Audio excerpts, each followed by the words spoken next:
Bueno, ante todo, buenas tardes a todo el mundo. Good afternoon, Arratsaldeon, para que se note de dónde vengo. Es que estoy que me salgo. Y como decía, ya que el Cibernet me permite presentar en español, pues más fácil, porque así nos hacemos menos daño todos. De todas maneras, las diapositivas están en inglés. Si puedo, después, si hay alguien que quiera preguntar en inglés, por mi parte no hay ningún problema. Os voy a enseñar, a ver si esto, ¿por qué no corre? Ahora corre. Nosotros trabajamos con herramientas de terapia génica y trabajamos como en dos modalidades. Por un lado, tenéis aquí todos los EIBs, toda la colección de EIBs que tenemos. Yo creo que no está de todo puesto al día. Básicamente, trabajamos en dos modalidades, usando vectores virales para crear mejores modelos de enfermedades neurodegenerativas. Y por otro lado, también trabajamos con vectores virales con perspectivas de ser candidatos terapéuticos, que estamos en ellos. Como sabéis, mi grupo de investigación trabaja en monos, pero hace un par de años surgió otra oportunidad distinta y desarrollamos un modelo que es el que os voy a presentar hoy en ratones. Y concretamente vamos a hablar de este de aquí. Es una cápside de un AB serotipo 9. Está modificada para que penetre la barrera hematoencefálica porque se une específicamente a un receptor que solo está presente en la barrera hematoencefálica del ratón. Y con eso hemos podido generar un modelo de ratón que creo que es muy relevante, ahora lo iremos viendo, y que está a disposición de cualquiera que lo necesite, porque es un modelo sorprendentemente sencillo. A la hora de por qué, tenemos que reconocer que bien sean ratones, sean monos, sean ratas, sea el bicho que se os ocurra, los modelos animales existentes de enfermedades neurodegenerativas, me da igual que sea Parkinson, que sea otra cosa, tienen muchas limitaciones. Aquí tenéis un poquito todo el proceso de desarrollo de medicamentos, pero básicamente, por resumirlo, los modelos que empleamos en el animal que sea reproducen solamente una parte muy pequeña de lo que es la patología real en un humano, que es una enfermedad pues normalmente multifactorial, mucho más compleja. Y claro, estamos probando candidatos terapéuticos en animales que muchas veces no tienen el fenotipo adecuado o que lo obtienen mínimamente representado, ¿no? Entonces yo creo que aquí, a la hora de aumentar las posibilidades de traslación, creo que queda mucho camino por recorrer y es labor de todos a la una para mejorar los modelos animales que tenemos. Entonces, ¿qué cosas hacen falta? Bueno, he puesto aquí una lista que podría ser más larga, más corta, todo es discutible, pero en principio necesitamos modelos que mimeticen la neuropatología conocida de la enfermedad con mayor exactitud. Por ejemplo, hay gente que trabaja con modelos transgénicos de un roedor de alfa-sinucleína, resulta que luego no tiene alfa-sinucleína en la sustancia negra. Mm. Entonces, yo creo que hay modelos genéticos de glucocerebrosidasa, LARC2, DJ1, cosas por el estilo, pues muchas veces no tienen el fenotipo adecuado. Hay algunas cosas que sabemos mejor que otras. O sea, hasta ahora hay consenso en que la muerte celular dopaminérgica es consecuencia de la acumulación de alfa-sinucleína. Eso está cambiando un poco, pero de momento el consenso es ese. Sabemos que eh, necesitamos modelos en el que la muerte celular dopaminérgica sea suficientemente progresiva, suficientemente lenta, no tan lenta como la propia enfermedad, pero suficientemente lenta como para que haya sitio, una ventana suficientemente amplia como para acomodar modalidades terapéuticas, sobre todo las que estén enfocadas en neuroprotección, las que sean en disease modifying. Luego otra cosa que normalmente no tenemos en cuenta es que los modelos tienen que ser sostenibles económicamente como producto. Si yo necesito, por ejemplo, un mono, más de un año en desarrollar un modelo que sea relevante, eso al final va a ser demasiado caro y nadie va a pagar por eso. Entonces, tiene que ser progresivo, pero hasta cierto punto.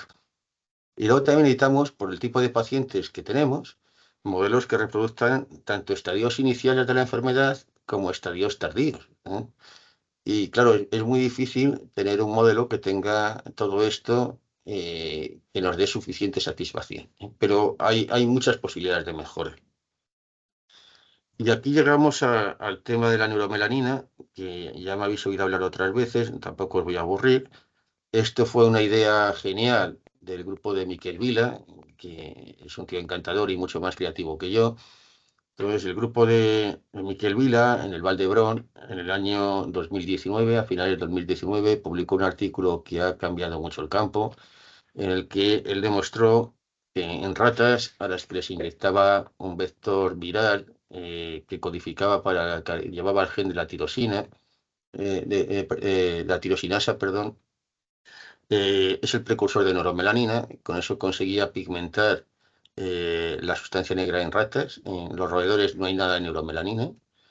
Y producía pues, un cuadro de muerte celular progresiva con patología de cuerpos de Levy, un cuadro motor, y eso supuso un buen puñetazo en la mesa que ha cambiado bastante el campo. Después nosotros aquí en mi laboratorio, utilizando el mismo vector de Miquel Vila, y con la ventaja del equipo que tengo, también colaboró el doctor Lavandeira, pues, y con una doctoranda que es Julia Chocarro, que es una doctoranda superdotada, aparte de todo mi equipo del que estoy tan orgulloso, pues conseguimos hacer como una grade de ese modelo de ratas hacia monos y vaya, perdona un momentito que son los inconvenientes del directo, que me está sonando el teléfono. Entonces, ¿por qué es importante la neuromelanina? ¿Por qué ha ganado tanto, digamos, momentum la neuromelanina? Porque hay cosas que son evidentes y que precisamente porque son evidentes nunca les hemos puesto demasiada consideración. La sustancia negra se llama negra porque tiene neuromelanina, si no se llamaría de otro color, ¿no? Eso es un pigmento que se acumula en las células dopaminérgicas en la sustancia negra, también en el área tegmental ventral y también en el locus ceruleus. Pero lo que es sustancia negra y VTA y locus ceruleus son los únicos núcleos pigmentados del cerebro. Y sabemos que ambos núcleos están relacionados con la progresión clínico-patológica de la enfermedad de Parkinson. También sabemos que de Parkinson es una cosa que solo tenemos los humanos. No hay ningún otro bicho que tenga enfermedad de Parkinson de una manera natural. Y en los pacientes, como consecuencia de la pérdida dopaminérgica progresiva, hay una despigmentación progresiva. Luego os enseñaré algún ejemplo. Y otra cosa que es bien curiosa es que las neuronas que están pigmentadas son las neuronas que tienen cuerpos de Levy, que están hechas de alfa-sinucleína, y estos cuerpos de Levy es lo que necesita un patólogo para certificar el diagnóstico de certeza de enfermedad de Parkinson. Como sabéis, el diagnóstico es por parte de los neurólogos clínicos. ¿eh? Bueno, no voy a comentar cómo lo diagnostican, porque luego se quejan, pero al final el diagnóstico de certeza lo hace un patólogo observando cuerpos de Levy en la sustancia negra. Y luego cosas que han ido surgiendo y que hay mucha evidencia clínica acumulada, que es súper interesante. Para quien no lo conozca, se sabe desde hace mucho tiempo que hay una relación bidireccional entre la incidencia de melanoma, que es un cáncer de cutáneo, un cáncer de la piel, de células pigmentadas, de los melanocitos cutáneos, y enfermedad de Parkinson, de manera que los pacientes con melanoma sufren más frecuentemente de Parkinson y al revés, los pacientes parkinsonianos tienen melanomas con mayor frecuencia que la población general. Y hace poco tiempo, 2, 3 años por ahí, unos neuropatólogos bastante frikis, aunque todos tienen su puntillo, consiguieron demostrar que los melanocitos de un melanoma encima eran positivos para alfa-sinucleína. Con lo cual, hay otras asociaciones clínicas interesantes. Sabemos que la enfermedad de Gaucher, que está muy relacionada con Parkinson, también ocurre que, como consecuencia del déficit de glucocerebrosidasa, los pacientes con Gaucher tienen más melanomas frecuentemente y los pacientes con melanomas suelen tener más enfermedad de Gaucher. Y hay mucha relación entre Gaucher y Parkinson, con lo cual hay como mucha evidencia acumulada de que la neuromelanina está relacionada con la fisiopatología de la enfermedad de Parkinson. De hecho, los primeros trabajos que sugirieron que la neuromelanina podía estar relacionada con vulnerabilidad celular en la sustancia negra son del año 1989. Esto es lo que es la enfermedad de Parkinson en un humano real, para que la gente entienda qué es lo que tiene que tener un modelo animal que intente aproximarse a lo que es la enfermedad de Parkinson en un humano. Aquí veis dos cortes post-mortem a nivel del mesencéfalo de una persona normal de 84 años, Este es el mesencéfalo, esto sería línea media. Aquí tenéis el núcleo rojo, que es uno de los grandes olvidados. El área tegmental ventral, la sustancia negra, los pedúnculos cerebrales. Y aquí tenéis, teñida con tirosina hidroxilasa, cuál es la densidad de células dopaminérgicas en una persona de 84 años normal. Son células que además están pigmentadas, luego lo enseñaré. En un paciente parkinsoniano, esto es un estadio 5 de Hoehn-Yahr. En este caso, creo recordar que este paciente tenía 86 años, era también un varón.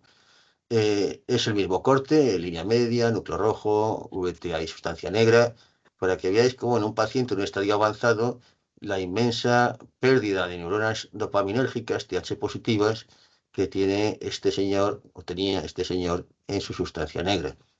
Cuando uno va más a detalle y busca células pigmentadas, estos son 4 casos, todos de estadios avanzados de enfermedad de Parkinson, veis neuronas pigmentadas, estos granitos que tienen dentro es neuromelanina, pero también veis que tienen estas estructuras que son como un anillo, una parte periférica más intensa, más inmunoreactiva, y una parte central más clara. Esto es un cuerpo de Levy de libro.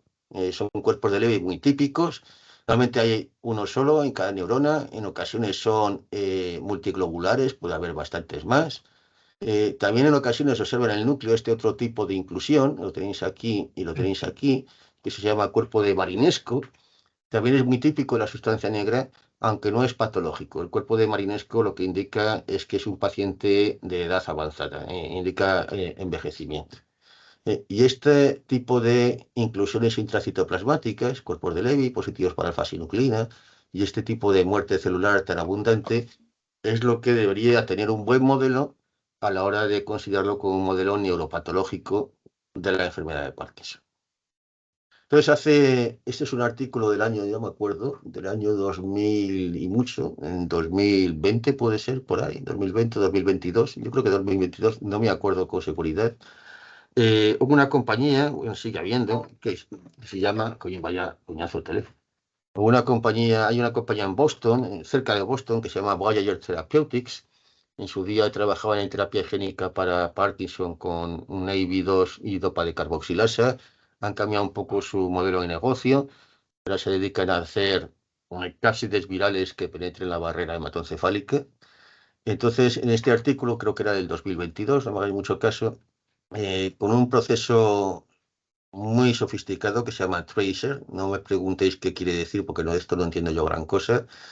Consiguieron desarrollar una cápside que penetraba muy bien la barrera hematoencefálica en ratones. De hecho, desarrollaron una librería de 10 cápsides, lo publicaron, el artículo es precioso. Y de esas 10 cápsides, nosotros escogimos la que mejor funcionaba, que se llama P31. Es una variante de una IV9, lo tenéis aquí. Y en principio le pusimos como reportero GFP para ver hasta qué punto podíamos reproducir los datos de Voyager y nos quedó precioso. O sea, básicamente lo inyectamos en un ratón, en un plexo venoso que está detrás del ojo y transfectas todo el cerebro. Transfectas en corteza, neuronas y glía, a nivel subcortical principalmente neuronas, pero está todo el cerebro del ratón transfectado, incluso en el cerebelo podéis ver células de Purkinje que están completamente llenas, transfectadas con GFP, como si fuese un Golgi, y la verdad es que el vector funcionaba de maravilla. Aprovechando esto, nos pusimos en contacto con la Core Facility que tiene Miguel Chillón en la Universidad Autónoma de Barcelona para que nos fabricase este mismo cápside, pero en vez de con GFP, con el gen de la tirosinasa humana, que era lo que habíamos usado antes nosotros y Miquel Vila en roedores y en monos. Entonces, la verdad es que desde el principio no salió muy bien. Aquí tenéis un esquema del ratón, está la inyección retroorbital, y incluso cuando ponéis el cerebro del ratón en un criostato, este es el microtomo de congelación, ya incluso a poco aumento podéis ver en un ratón cómo la sustancia negra y la VTA están pigmentadas. Creo recordar que este es un ratón que sacrificamos a los, no sé si fueron 4 u 8 meses desde la inyección del vector viral. Pero sorprende ver en un ratón, incluso a nivel macroscópico, esos niveles de pigmentación. Un ratón no tiene nada de neuromelanina. Realmente, con el gen de la tirosinasa estaremos transfectando todo el cerebro. Pero la ventaja que tenemos aquí es que solamente las células que sean catecolaminérgicas tienen la maquinaria molecular necesaria como para acumular neuromelanina. Por eso es un tipo de pigmentación que es específico de células catecolaminérgicas, de manera que no necesitamos un promotor específico, por ejemplo, un promotor de TH, sino que la especificidad viene dado por el transgen que lleva este vector. Cuando vamos a ver la sustancia negra, aquí tenéis animales a distintos tiempos. Este es un animal control a nivel de la sustancia negra que no tiene nada de pigmentación. Después de un mes de la inyección, aquí lo podéis ver un poquito mejor, ya empezábamos a ver algo de acumulación de neuromelanina, pero era muy poco. Aunque claro, solamente es un tiempo corto, de un mes después de la inyección. A los 4 meses la acumulación de neuromelanina era mucho más evidente, se aumentaba todavía más a los 8 meses y a los 12 meses se seguía viendo muy bien. Ya hay menos neuronas pigmentadas porque ya veréis más adelante como muchas de estas neuronas ya se han muerto. Después, y con toda la paciencia del mundo, toda mi gente se puso a medir los niveles de neuromelanina intracelulares en célula única. O sea, aquí ya hay más de 2000 neuronas contadas una a una y medidas una a una cuáles son los niveles de neuromelanina. Y estas son las medias, que es la cantidad de neuromelanina que podemos ver a un mes en la sustancia negra y en la VTA, cómo esa acumulación de neuromelanina va increciendo con el tiempo. A los 4 meses hay mucho más, sigue subiendo a los 8 y todavía es más a los 12 meses, y la sustancia negra sigue la misma tendencia pero con menos pendiente. De hecho, la acumulación de neuromelanina aquí tenéis simplemente un contraste con rojo neutro, era más que evidente.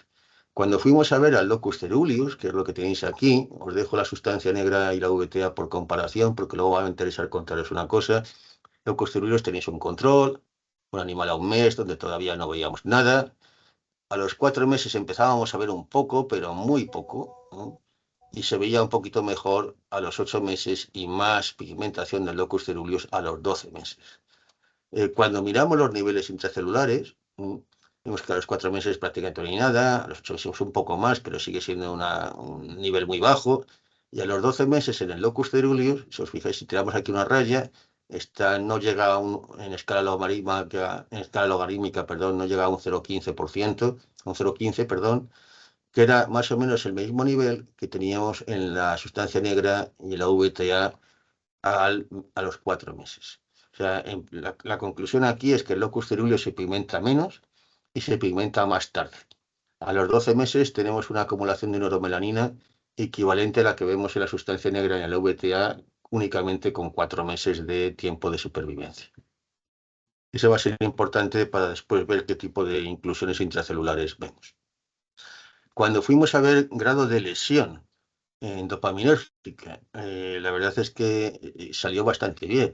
Aquí tenéis un animal control en el estriado y en la sustancia negra, es inmuno de tirosina hidroxilasa. El estriado lo teníamos con DAB como cromógeno, la sustancia negra utilizamos un cromógeno de color rosa que se llama VIP, porque la neuromelanina contrasta mejor con un fondo rosa que no sobre un fondo marrón oscuro, como podéis comprender.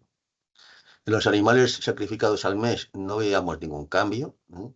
A los 4 meses ya vimos que los estriados empezaban a palidecer un poco, la sustancia negra a perder neuronas a los 4 meses. A los 8 meses era muy evidente, había una pérdida de terminales en el estriado bilateral, sobre todo en regiones dorsales y laterales. La negra tenía mucha pérdida celular y a los 12 meses era todavía más exagerado, ¿no? Mucha más pérdida bilateral de axones TH positivos y mucha pérdida de neuronas en la sustancia negra. Cuando fuimos a medirlo, esto es el histograma de densidad óptica de terminales en el estriado. Como veis, a los 4 meses esta pérdida no alcanza significación estadística, sí que la alcanza a los 8 y a los 12 meses. A los 12 meses se ha perdido más del 50% de los terminales en el estriado. Cuando fuimos a ver neuronas en la sustancia negra, fue bien curioso porque nos encontramos con estos tres distintos fenotipos de células en la sustancia negra. Teníamos células como esta de aquí, que es una célula TH positiva que está pigmentada. Espero que podáis ver los granitos de neuromelanina aquí. Había células TH positivas que no se habían pigmentado y había células que estaban pigmentadas pero que ya habían perdido su inmunoreactividad al TH. Estas células se llaman células fantasma, se han descrito también exactamente iguales en la sustancia negra de los humanos. Y aquí lo que veis son las tendencias de pérdida celular en la negra y en la sustancia, y en el VTA de los tres tipos de fenotipos. Eso lo vais a ver mejor en la siguiente diapositiva. Aquí son las curvas de pérdida celular. Las células que son TH positivas y que no se pigmentan, enseguida pierden hasta alcanzar un plató entre 8 y 12 meses. Hay un porcentaje de células que nunca se pigmentan y esas células son mucho más resistentes a degenerar. Alcanzan un plató y ya no van a perder más. Las células pigmentadas se empiezan a observar al mes, van increciendo con un pico máximo a los 8 meses y luego bajan un poco, porque se van muriendo. Y lo mismo ocurre con las células fantasma, siguen la misma tendencia, tiene un pico máximo a los 8 meses y luego se van perdiendo. En la VTA el comportamiento dinámico era más o menos el mismo, pero a menor volumen. Y estos son unos dibujos hechos en cámara clara de un corte representativo de la sustancia negra para que veáis que al mes empieza a aparecer pigmentación, a los 4 meses, aparte de que sube la pigmentación, ya empiezan a aparecer células fantasma, que son mayoritarias a los 8 meses, cuando ya tiene mucha pérdida celular, y la pérdida celular a los 12 meses es realmente muy evidente.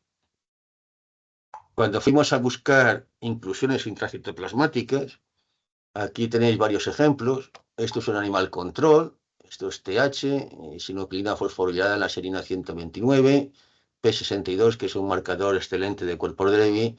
No había nada de neuromelanina en un control, lógico, ¿no? Al mes ya empezábamos a ver acumulación de neuromelanina, pero no alcanzaba un umbral suficiente como para que apareciesen cuerpos de Levy. Las primeras inclusiones las hemos visto en neuronas ya más pigmentadas a 4 meses, que son neuronas dopaminérgicas, y empiezan a tener inclusiones más pequeñas, pero están positivas tanto para P62 como para sinucleína fosforilada. Era más evidente en animales a los 8 meses, se ve mucho más abundantemente, y era todavía más evidente a los 12 meses, donde las neuronas están muchísimo más pigmentadas. Después fuimos a buscar a ver si estos cuerpos de Levy, por terminar de caracterizarlos, eran positivos para ubiquitina. Pues aquí tenéis un cuerpo de Levy positivo para sinucleína fosforilada, P62 y ubiquitina en una neurona pigmentada a los 4 meses. Lo mismo para una neurona muy pigmentada a los 8 meses y todavía más evidente para una neurona tremendamente pigmentada a los 12 meses. Son positivos para todos los marcadores típicos de cuerpos de Levy.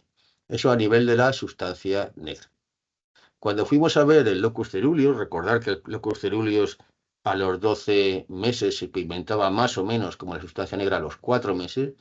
En el locus ceruleus nos ha costado mucho ver cuerpos de Levy.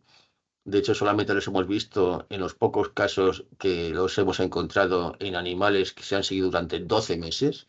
Y aquí los tenéis, es sinucleína fosforilada IP62 en una neurona del locus ceruleus que está pigmentada.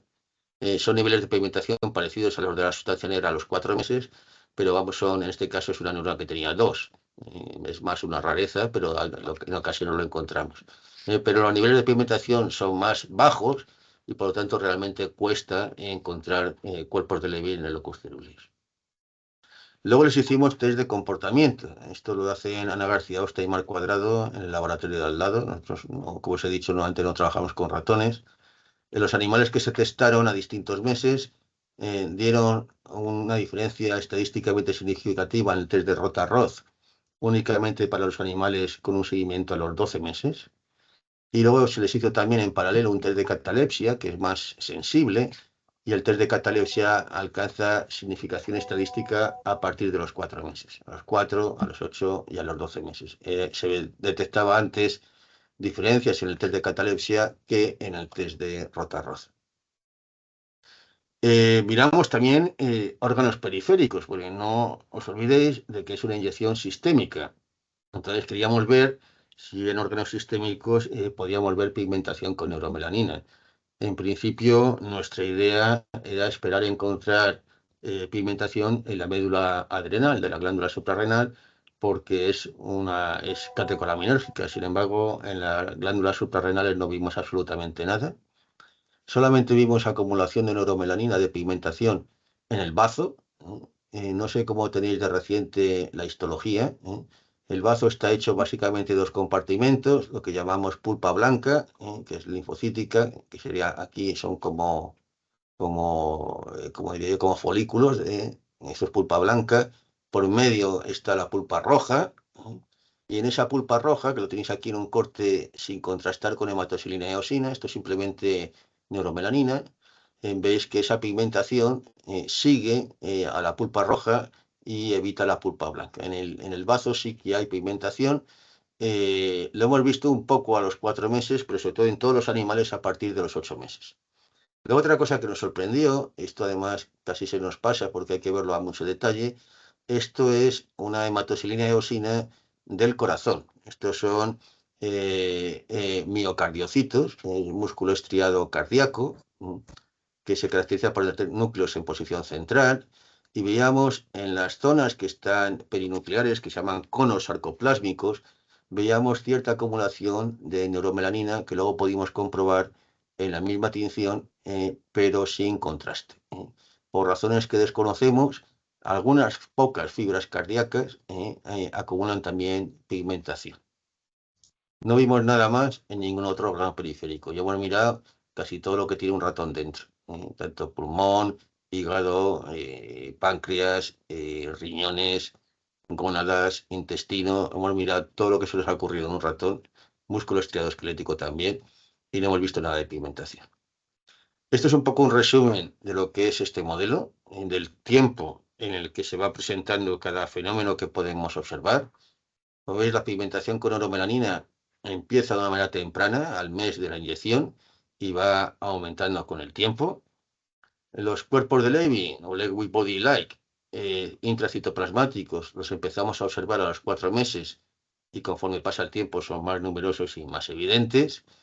La degeneración nigroestriada empezamos a verlo a partir de los 6 meses, y el fenotipo motor ya es positivo en los animales a los 8 meses y todavía es más evidente a los 12 meses. Entonces, por resumir un poco, porque no me quiero alargar, las conclusiones de este modelo, que llamamos PIGMO, quiere decir Pigmented Mouse, las conclusiones de esto es que por un lado es muy sencilla. Simplemente es una inyección sistémica de un AIV que codifica para tirosinasa humana.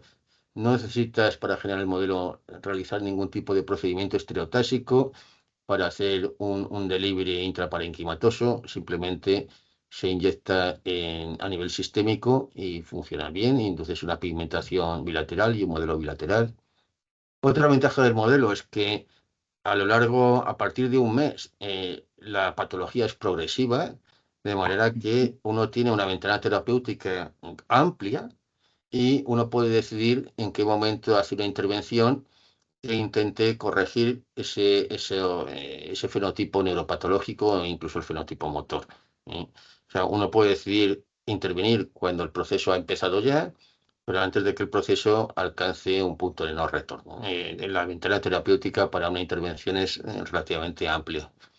Y luego es un modelo muy, muy reproducible y muy predictivo.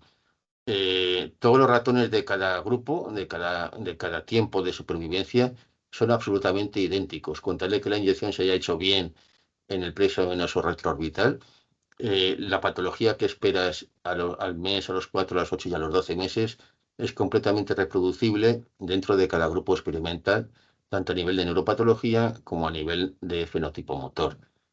Y yo creo que esa es una ventaja importante, porque puede ser.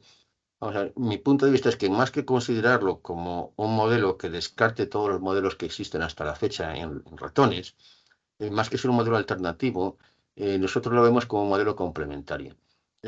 Cualquiera investigador que trabaje con modelos de ratones de enfermedad de Parkinson que no tengan el fenotipo adecuado, ya sean con vectores virales, ya sean modelos transgénicos o modelos con deficiencias genéticas, cualquiera de esos ratones que no tengan el fenotipo adecuado, se puede provocar el fenotipo poniéndole el vector de tirosinasa por vía sistémica. Digamos que sería como un segundo insulto que consideramos que va a provocar una aparición más temprana del fenotipo adecuado que se espera de ese tipo de modelos animales. Con lo cual, consideramos que es un buen complemento, es fácil de hacer, y a mucha gente que trabaje con modelos de ratones de enfermedad de Parkinson, creo que es un modelo ideal.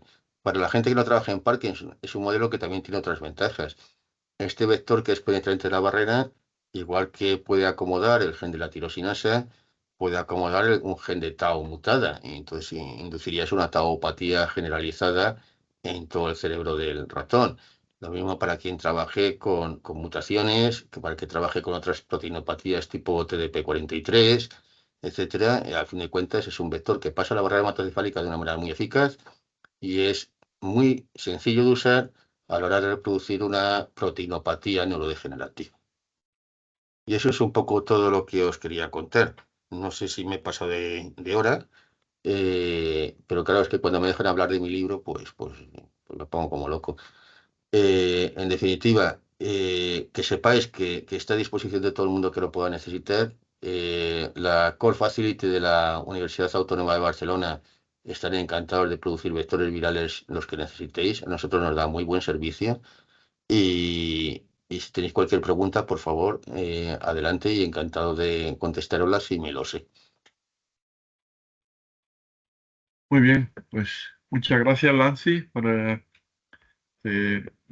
muy interesante modelo y novedoso. Bueno, abrimos ahora un tiempo de discusión. Si alguien tiene alguna pregunta para Lancy, por favor, que levante la mano usando la opción de la aplicación de Teams y, y le doy paso para hacer la pregunta directamente. Si por alguna razón alguien no tiene micrófono o no quiere hacer la pregunta de viva voz, que haga la pregunta por escrito utilizando el chat y ya o bien la lee directamente o se la transmito por mi parte. Mientras esperamos la primera pregunta, simplemente recordar a todos que los webinars de Cibernet tienen lugar cada 2 semanas, los jueves a las 3:30. Si alguien quiere echarle un vistazo al calendario para los próximos meses hasta julio, está disponible en la web de Cibernet. Y si alguien tiene interés en participar activamente en esta serie de webinars, que nos envíe por favor un correo electrónico, ya sea a Teresa Iglesias como responsable o coordinadora del programa de formación o a mí mismo. Intentaremos buscar un hueco conveniente para todo el que esté interesado. Ya sería a partir del verano, que hasta julio están todos los huecos cubiertos. Muy bien, ¿alguna pregunta?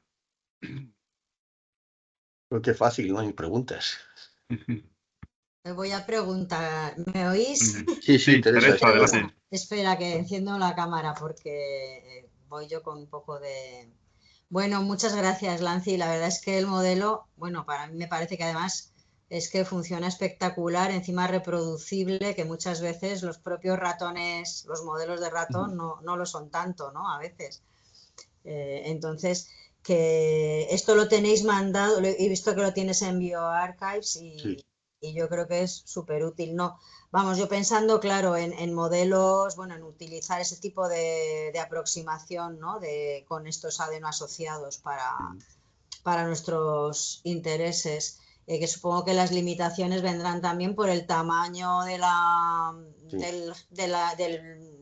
de lo que quieras expresar, vamos. Sí, el tamaño de todos los 6 bits tiene una capacidad de cargo limitada a 4,7 kilobases, Claro, en la que claro. te tiene que entrar tu transgen de interés más el Sí, promotor. claro. Hay cosas que se pueden ajustar un poco, quizás con un mini promotor, Sí, pero al final tiene que entrar dentro de 4,7 kilobases porque el tamaño importa. sí, claro, no, eso es un poco una de las limitaciones que tenemos nosotros con algunas cosas que son Sí, bastante... pero mira, por ejemplo, hace 3 días ha salido un nuevo artículo del mismo grupo de Voyager que, utilizando su plataforma de Tracer, han conseguido un AAV que penetra la barrera contra un receptor que está conservado entre especies y funciona en ratón y en mono y lo quieren utilizar con fines terapéuticos en humanos. Ujú, Entonces hay como una carrera continua para generar cápsides que penetren la barrera. ujú, Hay 3 o 4 compañías que llevan 2 cabezas de ventaja, una es Capsida Therapeutics, que es una startup de Caltech, del laboratorio de Viviana Gradinaru. Otra es Voyager Therapeutics, que lo están haciendo muy bien. Hay otra compañía que se llama Apertura, que también están haciendo lo mismo. Y luego hay Ujú. otra compañía que se llama Dino Therapeutics, que está en California, donde han generado una librería de cápsides por inteligencia artificial que también pasa la barrera, pero para mi gusto menos eficazmente. O sea, por ejemplo, en el artículo de Wire claman que en un mono transfectan aproximadamente el 90% de la neurona de la sustancia negra con una inyección sistémica, lo cual es una Ujú. maravilla. Sí, Dino Therapeutics, lo último que ha reportado es que transfectan aproximadamente un 25% de neuronas a la sustancia negra, que sería todavía poco como para hacer un modelo animal o poco con perspectivas terapéuticas. terapéuticas, claro. Además, a mí, de entrada, el uso de vectores que pasan la barrera con perspectivas terapéuticas tiene sus consideraciones. No me gusta demasiado, primero porque tú vas a extender un AV por todo el cuerpo. Entonces, aunque se diseñan para que tengan menos tropismo hepático, por ejemplo, al final vas a tener expresión en hepatocitos, en el bazo, en el riñón, por todos los lados. Claro. Y luego además hay un tema de escala. O sea, por ejemplo, si quieres poner un vector viral en un mono medio de 4 kilos de peso, por ejemplo, necesitas como unos 4 mililitros, que eso es asumible económicamente. Pero claro, esos 4 mililitros para un mono de 4 kilos de peso. Si lo quieres hacer en un humano, para un humano de 80 kilos de peso, necesitas 80 mililitros de un vector viral. Eso cuesta una fortuna, y encima en clinical grade. Entonces, a mí Ujú. los vectores que penetran la barrera me parecen muy interesantes como para diseñar modelos animales, porque te evitas cirugía estereotáxica, son modelos bilaterales y son modelos muy reproducibles. En los ratones les inyectamos simplemente 50 microlitros detrás del ojo en ese plexo venoso y es suficiente. Ujú, ujú. Como herramientas para hacer modelos, me parece una muy buena aproximación. Como herramientas terapéuticas, ahí tengo más dudas, por un tema de efectos off-target, por un tema de coste y por un tema de una producción realista como para poder llegar a hacer un ensayo clínico. Porque una cosa, claro, lo del el escalado a lo mejor no es equivalente a Sí, veces, ¿eh? también, sí, Eso sí, sí es estoy de verdad. acuerdo. Y bueno, luego se pueden usar promotores un poco que te limiten, digamos, esa cosa de expresión Perif- por todas partes, ¿no? Pero bueno, sí que es verdad que, bueno, irán sacando cosas que acerquen más a la realidad, ¿no? De la terapia en humanos, porque la Pues al vía final, Teresa, retroviral, sí, tú personalizas la guía de administración en función del tipo de enfermedad que estás tratando. Entonces, por ejemplo, una enfermedad fantástica para un tema de inyección sistémica es la propia enfermedad de Gaucher, que es una enfermedad rara de almacenamiento lisosómico. Dentro de lo raras que son las lysosomal storage disorders, es la más frecuente, Gaucher, y sabemos que hay una relación directa entre Gaucher y enfermedad de Parkinson. Hasta entre un 7 y un 10% de los pacientes parkinsonianos son portadores de una mutación heterocigota en el gen de GBA1 que codifica para glucocerebrosidasa. Pero Gaucher, que tiene una manifestación periférica de hepatoesplenomegalia y médula ósea, y al mismo tiempo una contrapartida del sistema nervioso central, que es una enfermedad neurodegenerativa, pues sería el candidato ideal para una administración sistémica de un AIV que intente restaurar los niveles normales de glucocerebrosidasa. Sería ujú, un candidato perfecto. ujú, sí, sí. O sea que todo depende de la enfermedad con la que estés lidiando para optar por una vía de administración u otra. Ujú. Sí, muy bien, súper interesante. Yo os doy la enhorabuena porque creo que el trabajo es muy bueno y además eso que tiene abre muchas posibilidades De también. verdad que es una cosa que está a disposición Sí, de cualquiera que lo necesite en sí, el Cibernet. Es muy sencillo, no tiene ninguna complicación. Y que no hay que liarse la manta a la cabeza haciendo procedimientos experimentales demasiado complicados. Es una sí, inyección sí. sistémica y vas a tener un modelo reproducible en X tiempo que te permite intervenir a nivel terapéutico, ya da igual que sea con un AIV, una molécula pequeña o cualquier cosa como modelo, es muy bueno. Ujú, sí, sí. Sí, no, genial. Muchísimas gracias por habernos dado el seminario. Nada, Muchas gracias a vosotros, yo con esto me lo paso, soy el primero que se lo pasa bien. Muy gracias. bien, gracias Nada. Teresa y Lancy. Tenemos una pregunta a través del chat. Ah, sí, Que ahora la lo leo, estoy. Lancy. Vale. Es de Ana. Dice, buenas tardes, enhorabuena Lancy y su equipo por el trabajo. Dice, ¿existe un modelo similar que pueda funcionar en rata induciendo un fenotipo progresivo? Muchas Pues gracias. Por la contestación, ya que es Ana, le contesto a la gallega. Digo, depende, depende. O sea, de momento, si me lo preguntas a fecha de hoy, no, pero estará disponible en breve. Como os he comentado al principio, hay un nuevo desarrollo de Voyager, que es una cápside que va contra un receptor que está conservado entre especies, como mínimo ratón, mono y humano, con lo cual también debería estar conservado en ratas. Y ese mismo vector, esa misma cápside, con un vector de tirosinasa, estoy convencido que en ratas va a funcionar exactamente igual que lo que funciona en ratones o con lo que espero que funcione en monos. O sea que no es una contestación a la gallega que depende, sino que básicamente creo que con un vector que vaya contra un receptor de la barrera conservado entre especies, se podrá utilizar en cualquier animal que se vaya a administrar por vía sistémica. Eso ya está publicado el artículo, luego te lo puedo mandar, Ana, y ahora es simplemente pues, que nos fabriquen las cápsides con esas modificaciones para empezar a probarlo en todo bicho que se nos ocurra. Muy bien, muchas gracias. ¿Alguna otra pregunta?